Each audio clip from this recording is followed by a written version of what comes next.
Mais je pense que c'était mon petit délire. Raging Bull, ça vous dit quelque chose? Oui. Ouais. Ok. Robert De Niro. Là, je sais, mais bon, allez, moi, je venais, je commençais.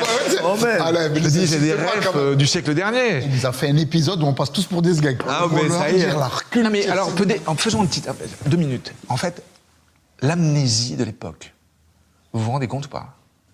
L'amnésie de cette époque-là, de 2020 à 2023, puisqu'on en est là, il y a un truc qui s'est resserré sur l'instant à travers les réseaux sociaux principalement, parce qu'en fait, finalement, ça devient la seule source d'information de beaucoup de gens de cette génération, fait que les gens sont au courant de rien. Mais de rien. Je crois que c'est la surinformation. Non, c'est pas la surinformation. C'est le rétrécissement de l'information. Et le sensationnalisme aussi. Oui, mais du coup, on s'intéresse pas à ce qui s'est passé avant. On consomme l'info comme un divertissement. Oui, mais on parle pas d'info, on parle de culture. Il y a un moment, on ne sait pas ce qui s'est passé il y a 50 ans. Tout ce qui se passe aujourd'hui découle, ça a toujours été comme ça, de ce qui s'est passé avant. Aujourd'hui, on digère les influences sans comprendre d'où vient cette influence. Il n'y a plus aucune compréhension de d'où ça vient, pourquoi c'est comme ça, etc.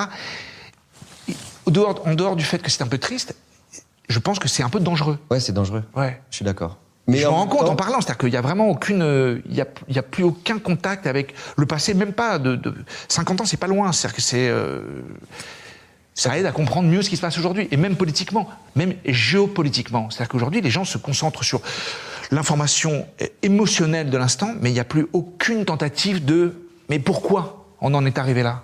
Bien sûr. Moi, je suis assez d'accord sur le fait que c'est un des trucs qui est dangereux à notre époque, ce manque de culture. Mais il n'y a plus aussi, je crois, cette valorisation de la culture. Dans le sens où c'est plus vu comme une qualité ou une arme ou quelque chose.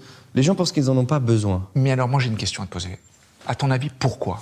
Je sais pas. Eh ben, pose-toi la question. Tu penses que c'est volontaire, finalement, pour abrutir un peu la masse? Oui. D'où viennent les algorithmes? Qui les dessine?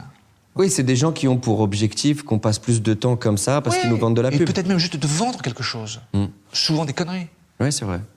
C'est vrai. Moi, c'est marrant, ça m'a fait ça parce que la première fois que je suis allé aux États-Unis, c'est le sentiment que j'ai eu. J'ai l'impression qu'il y a une énorme masse de personnes qui sont abruties volontairement par le divertissement. Pas que ce soit des gens bêtes, mais que la manière avec laquelle on leur sert l'information et le divertissement, c'est volontaire pour les abrutir et en faire des consommateurs au service d'une petite quantité de personnes qui, eux, sont cultivées et qui font ça consciemment. Et finalement, plus tard, je suis revenu en France et je me suis dit, mais à quel point on est différents. T'allumes la télé, tu t'habilles, qu'est-ce que tu bouffes? Ça vient d'où? Déjà, vous avez tous des Nike. Non. Non. North, comment ça s'appelle? New Balance. New Balance, ouais. Mais je veux dire, Enfin, je veux dire, la réponse, elle est... moi, c'est italien. Je suis désolé.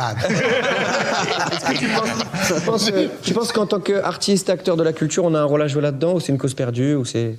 À qui appartient YouTube? À qui appartient Apple? À qui appartient Netflix? À qui appartient Spotify? La question, c'est à qui ça profite?